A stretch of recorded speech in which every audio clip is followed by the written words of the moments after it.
for a moment to rise off our seats as we welcome our next. Please let us welcome our beloved, Honorable Kennedy Agyapong.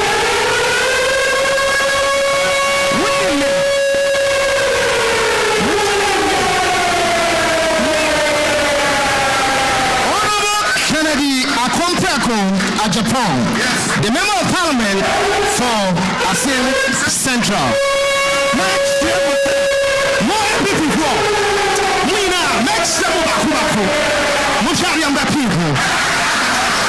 Please let us welcome our Honorable Kennedy Agyapong.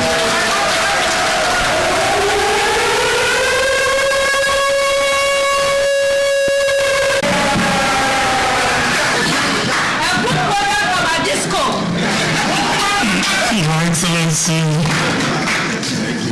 my girlfriend, my sister, Agyapong.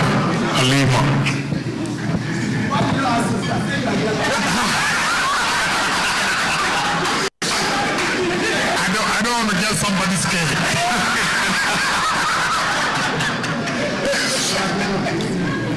My friends, Deputy Speaker,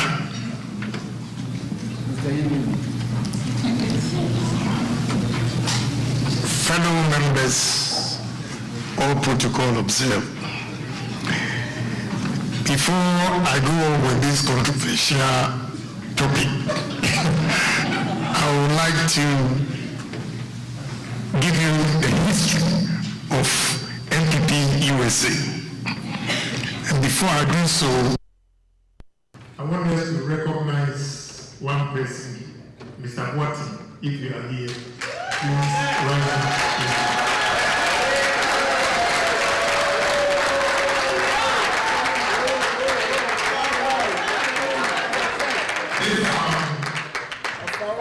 Was one of the 8 members who formed Dandom's group at York Brooklyn, Flatbush. Ghana, Yamachi's apartment. It was his apartment on the 8th floor, Flatbush. Yes, we have Mr. Boating. We are CB Agyapong, Dr. Amwakun, myself. I think before we brought Kwame Wusu and the rest in, who became the first NPP USA chairman. That was in 1990. With Mr. Agyapong was also one of us. And today I'm proud to see that the 8-member group now has expanded to almost 27 cities in America. And you're doing a marvelous job. And therefore, make us a moment of Agyapong, why are our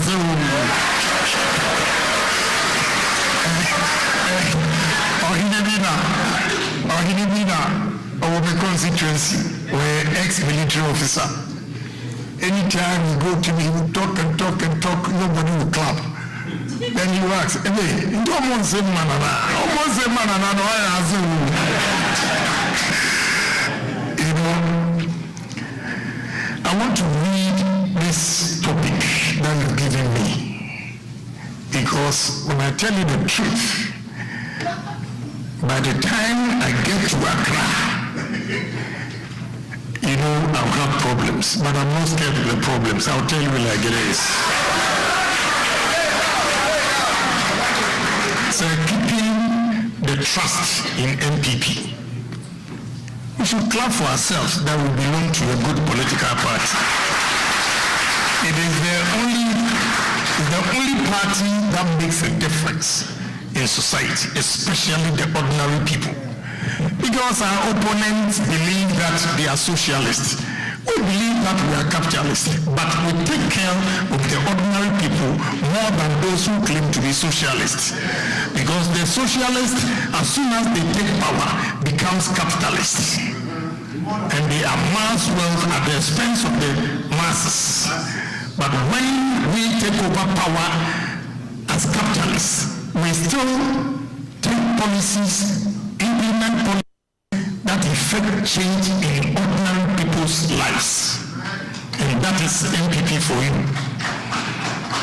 We want to take account of what MPP has done so far from President Kufuor's time. When President Kufuor took over in 2001, Ghana inflation was at 41%. Before he left, it was at 18.5. NDC came to power for 8 years, and from 18.5, when they were leaving, the interest rate was 36%. Today, the interest rate is 19% just recently, because the prime rate has been increased from 14.5 to 17.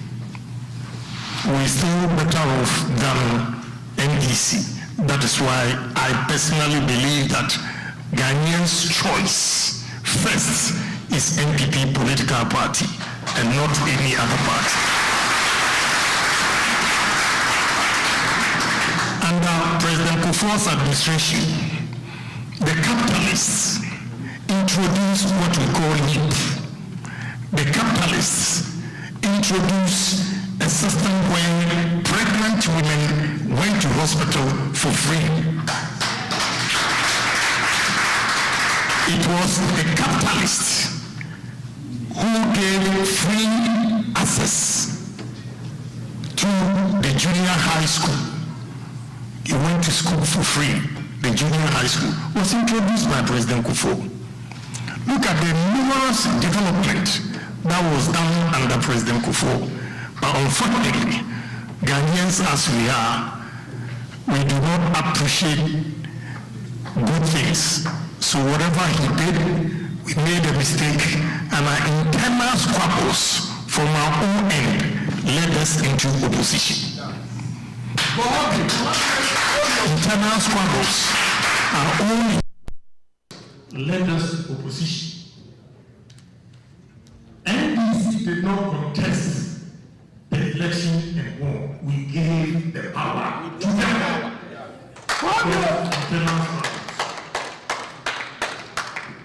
President Kufuor has taken over power. And look, a poor soul like myself will always appreciate President Kufuor, because I had classmates. I was the fourth boy in my class in my village. The first 3 guys couldn't go to secondary school. The first 3 guys couldn't go to secondary school. If it was a Kufuor's time at that time, these guys would have been medical doctors, lawyers, professionals. But today, when you see them, you feel sorry for them. So I appreciate what President Kufuor has done with these free SHS. That ordinary people, for the first time in my constituency, a girl from my village had 7 A's in the B. 7 A's in the B. It has never happened in the history of my village. But because of the good policy of President Kufuor, this girl is now going to university. Even when she had all these grades, 206 Ghana cedis for registration, she couldn't afford it. So can you imagine if you can't afford 206 cedis, how would you pay 2,000 to go to school? These are some of the opportunities and advantages of free SHS. And we should pat ourselves that because we elected President Kufuor, that is why ordinary people are also showing their talents. They are capable, but because of poverty, you look at them and you think they are stupid. But now with the Kufuor's free SHS, talents are being developed. talents are being tapped from these resources that they are getting. Again, we are not talking of only free SHS. There's one program that Akufo-Addo has introduced that I want some of you here to take advantage of. That is one district, one factory. One constituency, one factory. Because what is involved, if you don't make an attempt, you wouldn't know the importance of this one district, one factory. Why I say so is that I have always believed in myself that I don't want to get myself in government, anything with government that will make me rich. I don't want to get involved, meaning I don't want to buy a land, government property and all those things. But one day, an Indian told me, they are building a steel plant and they are the contractors buying the equipment and everything. And he told me something. He said, look, go under one district, one factory, and all the duties will be exempted. I didn't believe him, but fortunately, I happened to be on the flight with Honorable Alain Martin, and I told him that this is what I'm doing.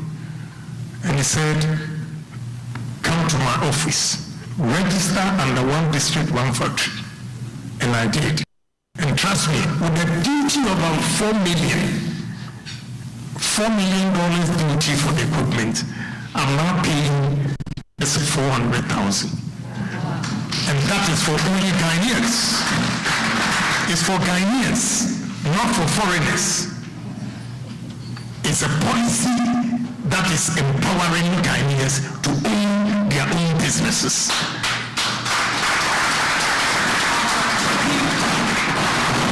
And this is going to create jobs.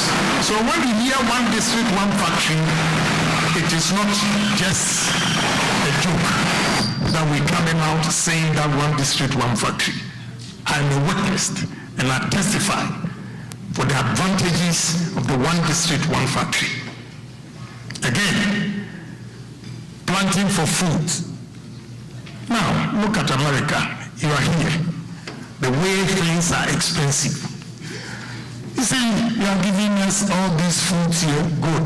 Those days, when we were going to school, we thought God didn't like us. That is why he put us in those villages for us to be poor, eating plantain, cassava, and all those.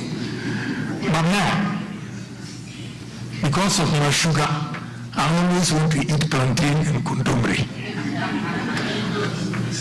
And as I speak, we have plantain and condombre in Ghana. And it is not by magic. It is prudent management and proper policies that this government has implemented. That is why Ghanaians, at least, we have food to eat. But we allow opposition always to undermine the good works of this government. And nobody is bold to stand up to them. I mean, clap for yourself that you belong to an MP. Someone talks about the when he says digitalization. You know what this man has done for the country? When an NEC man was given a contract of $1.2 billion, Dr. Bawumia used $4 million to execute this project. Do you know how much we save them? And we are not proud of ourselves. When we hear them ranting, then we believe in them. NDC members, they are just myopic thinkers. They are not dreamers. They don't think big. Yesterday I was listening to argument where a guy was criticizing the cathedral that they are building.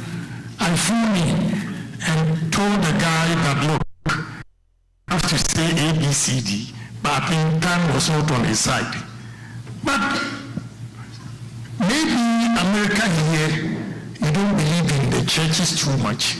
But let us go to Europe and see how churches are contributing to tourism and revenue of the cities or countries. First, I've been to Barcelona, Sagrada Familia. 3 times I want to pay 25 euros to enter. I couldn't get a chance to enter. It's fully booked. When I stood outside, like Ghana would call it kiosks, a container, they were selling the pictures of the churches and all those things.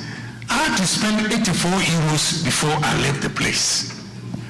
I go to Hamburg, we go through the excavator will take you, or the elevator will take you to the highest point of the Catholic Church. You see in Hamburg, and you pay for it. Strasbourg in France, I was there with Esla, Minister of Communication. And around the Strasbourg Roman Catholic Church, everywhere, restaurants, they are eating, drinking, selling pictures of it. They make money out of it. But Ghana, yesterday, when I listened to the argument, I said, Jesus Christ, these are the people deciding the fate of our country. Because people believe in them.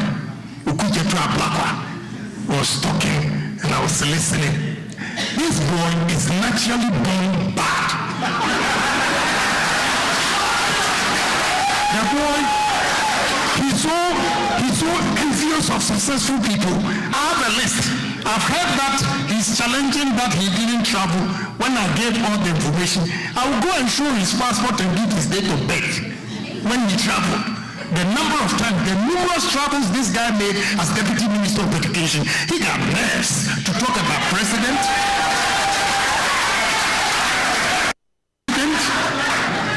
A president who takes, assuming every hour costs $15,000, granted, the man comes home with about $100 million project, $100 million project, $200 million project. How much would he have spent if hourly is 14,000? Calculated 24 hours, 24 hours. He never spends more than 4 days and he comes back. Do the calculation yourself and see. Compare to what Akufo-Addo brings home to the country. But we are not able to talk. We allow them to do this propaganda, and we also buy into it. I have a friend in London that he picked me up. We had a fight from Heathrow Airport to my hotel because he believes in social media and nothing else, and he doesn't want to take any explanation from me. You see, NBC is dictating the pace for us. And we are becoming consumers of information. We don't digest. You have to digest information and see why this was said, what was said, and when it was said. Then you take a decision yourself. If not, all the good works that we are doing, MPP, it will come to naught. It will come to naught. So I want to assure you, ladies and gentlemen, that you should be a proud member of MPP because we have done marvelously for this country. If not, COVID. From 2017 to 2019, NBC, and we are talking of Mahama. Give Mahama to me one-on-one and let's see in the debates. I'll floor him in a second. Mahama takes us to, and within a year, Kanofuriata takes us back. Under Mahama, the harsh conditions given to us because he took us to IMF, we could not employ. Military was frozen, police, fire service, teachers, nurses were not paid. Because of the good policy of Akufo-Addo through Kanofuriata, we were able to win ourselves from IMF.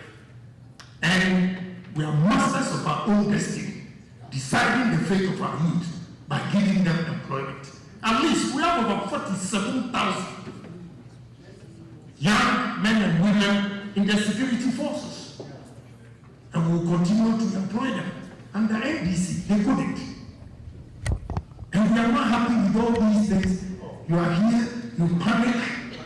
That Ghana happening. Maybe I'm aware of me. And go to grocery.